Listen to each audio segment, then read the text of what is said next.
Hi, and welcome back.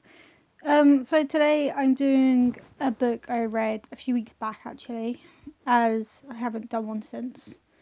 On this book, since this book I actually read was an ebook, well, a Kindle book. Read on my Kindle.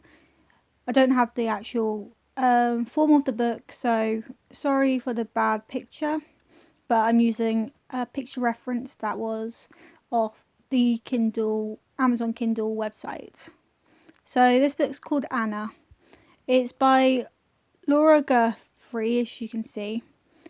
This book was actually really interesting to me because this girl Anna, she's only a teenager but she has Asperger's, which is, if you don't know what Asperger's is, it's actually a form of autism, and it's a very strange thing because, well, it's not strange, but um, girls don't get as diagnosed with Asperger's or autism as much as boys do, because when the studies for autism was being studied, they studied mostly boys.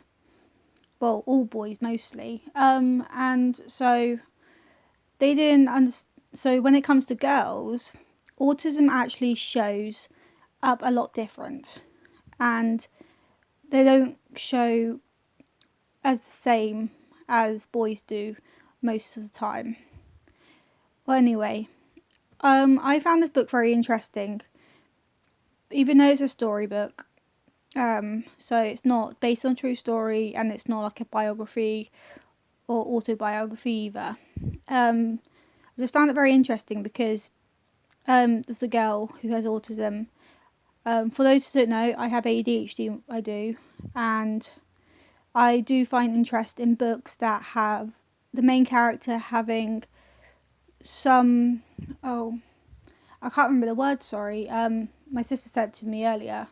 But anyway, a main character who has such as autism, ADHD, who maybe is a selective mute, meaning that they don't talk, but for their choice. So yeah, this is by Laura Guthrie, as you can see at the bottom, and the story is about this girl called Anna. She lived in London with her father, and for most of their life, and her father homeschooled her, so it made it mostly easy for her until Anna did start going to school. But anyway, um, I'm just telling you the basics of the first bit of the book. But if you don't want to hear it, there'll be spoilers, so I'll just give you that warning now. Anyway, there was a fire, which caused Anna's father's death. Anna's mother wasn't in the picture from her life in a very young age, but she was taken to live with her mother, who lives in Scotland. And well, as you may know, this was a great ordeal for Anna, even as a teenager, for losing her father, but even more because of her Asperger's. She's not. One thing with Asperger's is that they do struggle. People with Asperger's do struggle with um, changing their routine, and it can be quite hard with when their whole routine's being, well, flipped upside down. Anyway, the story follows on, shows Anna's way to Scotland and to meet her mother for the first time in many years, as they had no contact in the past. And Anna didn't really understand much because she wasn't told the story of why her mother wasn't in her life. And yeah, I'm going to stop there because I don't want to spoil it anymore.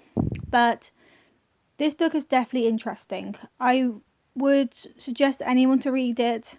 I would say maybe it's a bit hard for someone in the younger ages to understand.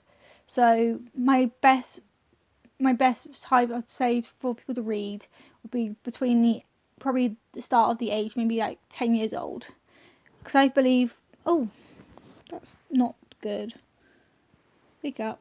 There we are. Sorry about that. Technical difficulties. Um, as I believe that it's useful for children from, I wouldn't say such a young age that they can't understand what they're being taught, but definitely from the age of 10 or so, being taught about these neurological difficulties some people may have.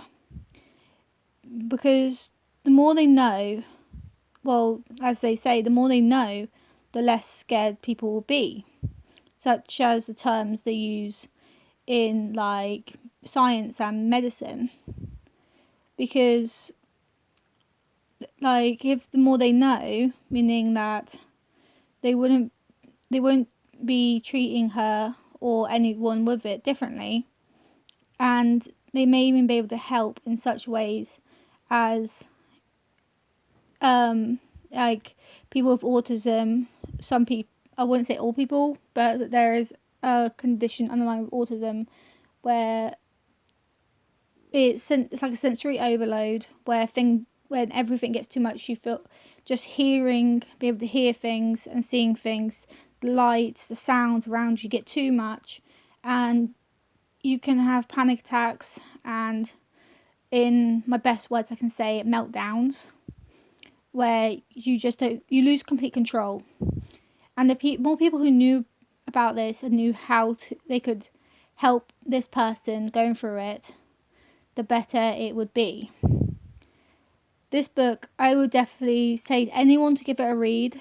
I would give it a rare 10 out of 10 stars. And yeah, it's a good read. It's not very long. It's about 300 pages, if I'm rightly. And I read it in one night, so it's definitely doable. So it's a good story, and I hope you enjoyed this. This book review. And yeah, thank you very much, and goodbye.